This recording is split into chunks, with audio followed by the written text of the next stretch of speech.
Pukul 6 waktu Indonesia Tengah. Inilah Radio Republik Indonesia Bau-Bau dengan Warta Kepton, berita seputar Kepulauan Buton.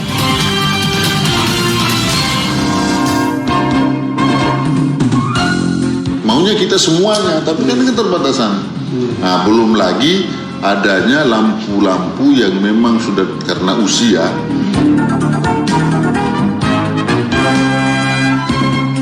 Sampai saat ini masih berlaku selama peraturan terkait penurunan atau pandemi COVID ini belum berakhir, itu tetap akan diberikan.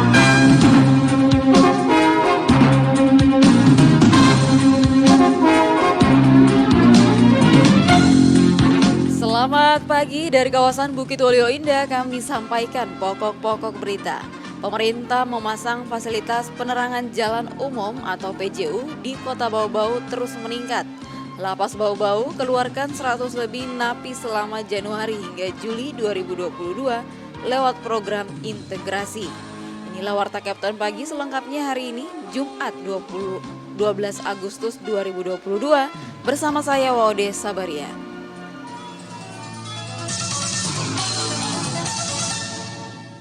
Pendengar, sebelum kita ke berita yang pertama, kami sampaikan dulu update kasus COVID-19. Pemerintah memperbarui data terkait kasus corona di Indonesia. Pada Kamis 11 Agustus 2022 dilaporkan ada tambahan 5.532 kasus positif COVID-19. Dengan tambahan tersebut, jumlah total kasus COVID-19 yang ditemukan di Indonesia sejak Maret 2020 hingga hari ini menjadi 6.267.137 kasus. Dilaporkan juga hari ini ada 4.824 orang di Indonesia yang sembuh dari COVID-19. Jumlah total yang telah sembuh dari corona sebanyak 6.057.237 orang.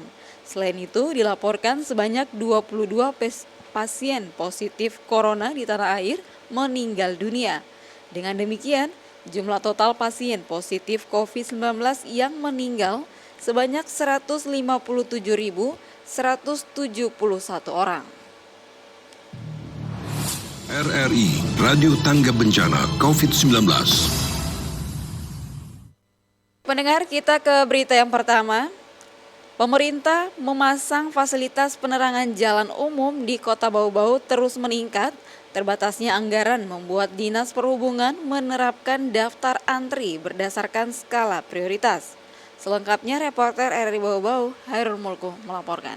Maunya kita semuanya, tapi kan ini keterbatasan.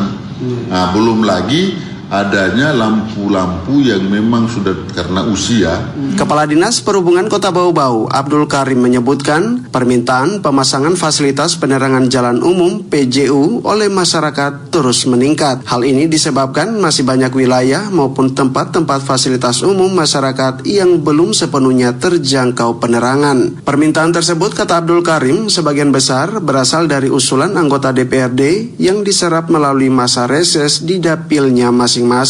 Mantan Kepala Dinas Penanaman Modal dan Pelayanan Terpadu Satu Pintu ini juga menyebutkan karena terbatasnya anggaran sehingga pemerintah tidak bisa menyanggupi seluruh permintaan tersebut secara bersamaan.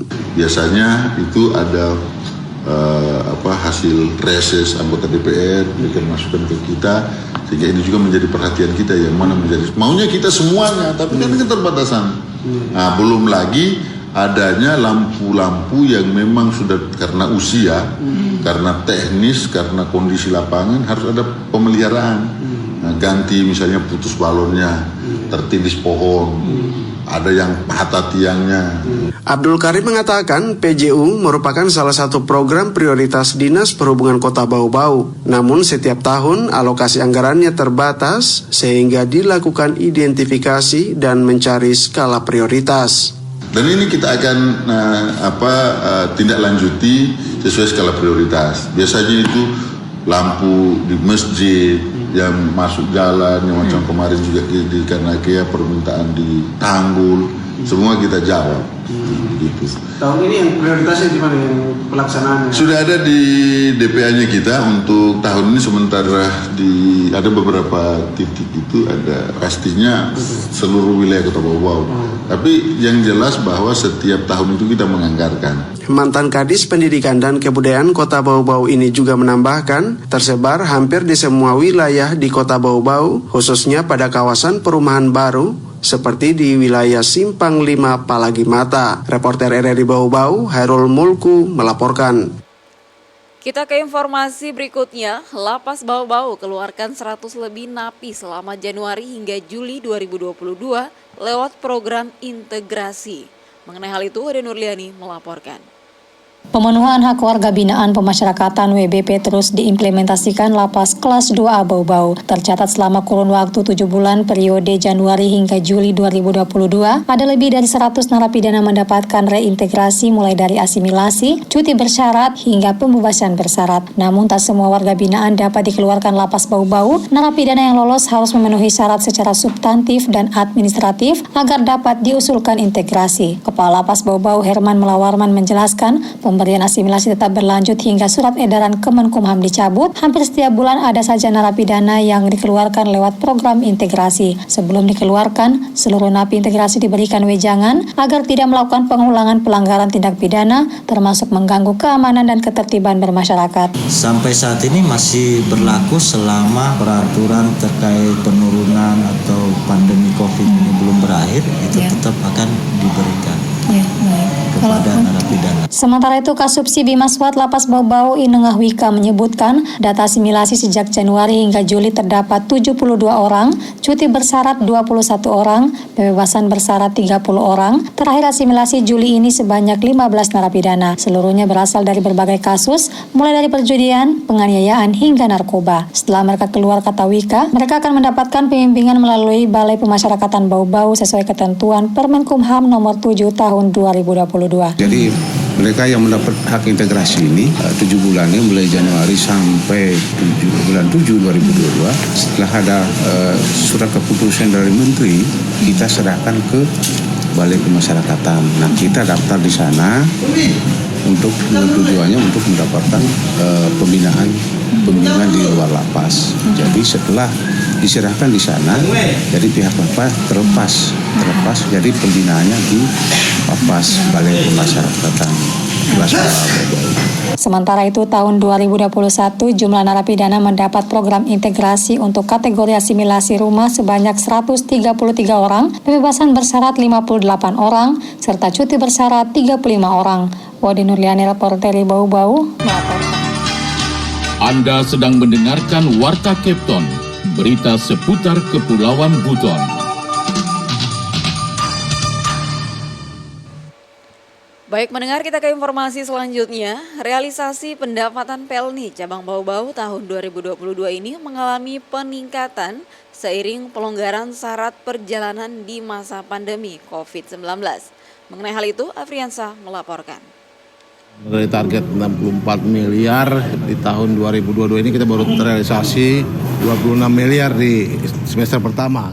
Realisasi pendapatan PT Pelni cabang Bau-Bau pada semester 1 atau Januari hingga Juni 2022 mencapai 26 miliar rupiah atau kurang lebih baru 40% dari target sebesar 64 miliar rupiah. Meski belum mencapai 50%, realisasi pendapatan Pelni Bau-Bau naik signifikan jika dibanding pendapatan selama tahun 2021 sebesar 24,7 miliar rupiah. Kepala Pelni cabang Bau-Bau Juni Samsudin Sitorus mengungkapkan meningkatnya pendapatan dibanding tahun 2021 lantaran jumlah penumpang semakin meningkat seiring pelonggaran syarat perjalanan di masa pandemi COVID-19.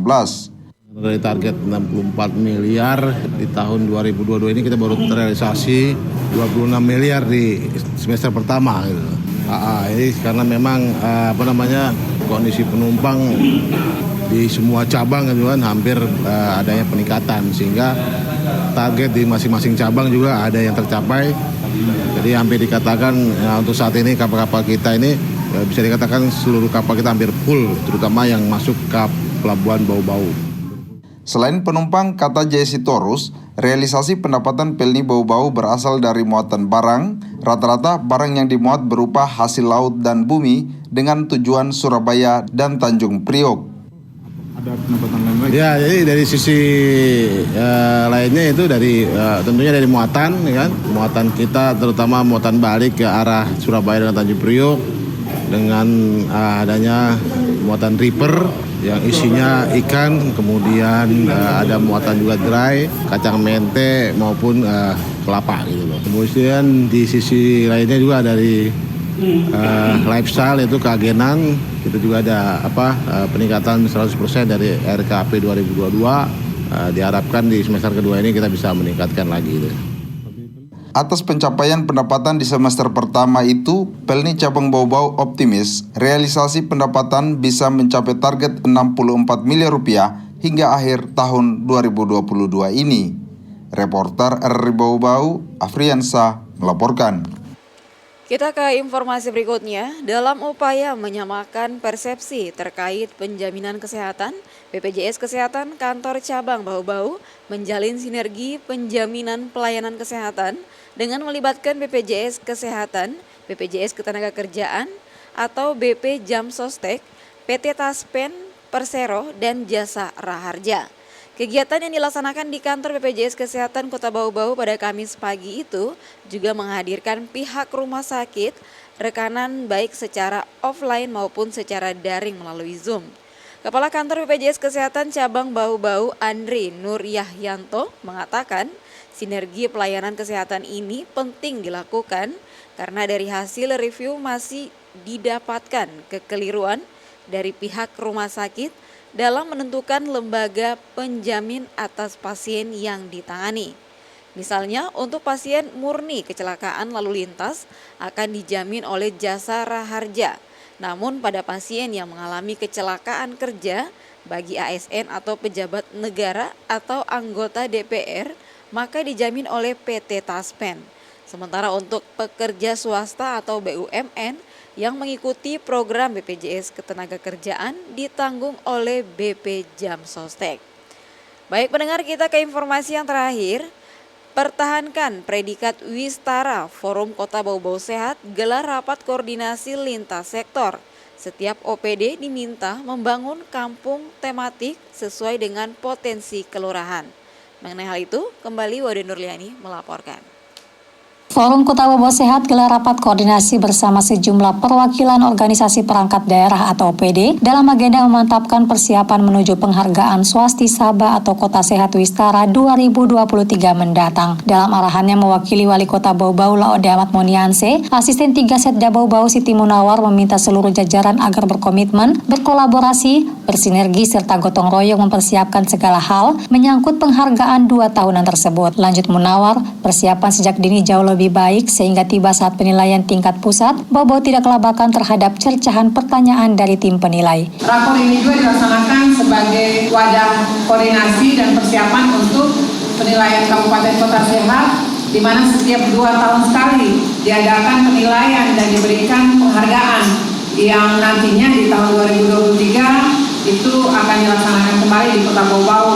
Lanjut Munawar, berbeda dengan penilaian 2021 silam secara daring, menghadapi Wistara 2023 mendatang, kesiapan daerah harus lebih matang. Pasalnya dimungkinkan tim penilai pusat bakal bertandang langsung ke Kota Bau-Bau, melihat segala potensi dan inovasi sesuai dengan tatanan yang ada. Senada, Ketua Akselerasi Bau-Bau Sehat Dahrul Dahlan menyebutkan dibutuhkan strategi terbaru dalam pemenuhan indikator tatanan kota sehat. Menurutnya, OPD sebaiknya andil dalam pembangunan kampung tematik sesuai dengan potensi wilayah yang ada di setiap kelurahan. Sekarang strategi ini harus kita rubah. Kalau yang lalu kita minta kesediaan lurah untuk menyusun kampung tematiknya, maka sekarang kita minta SKPD yang membuat kampung tematik. Sehingga satu SKPD satu kampung tematik. Nah, oleh karena itu kami meminta rekan-rekan semua forum ya, untuk kembali mengidentifikasi kira-kira seperti apa kampung-kampung tematik yang berpotensi dilakukan di masing-masing kelurahan.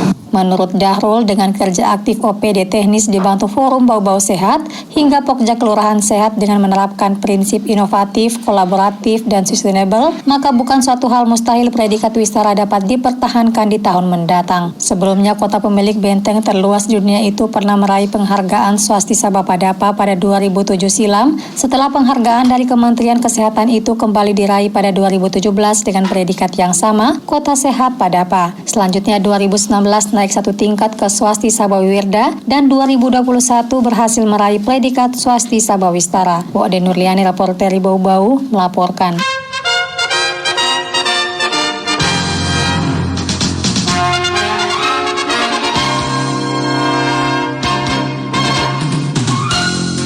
Pendengar, sebelum kami akhiri, kembali kami sampaikan pokok-pokok berita. Permintaan pemasangan fasilitas penerangan jalan umum di Kota Bau-Bau terus meningkat. Lapas Bau-Bau keluarkan 100 lebih napi selama Januari hingga Juli 2022 lewat program integrasi. Demikian Warta Kepton hari ini, mewakili kerabat kerja yang bertugas, saya ucapkan selamat pagi.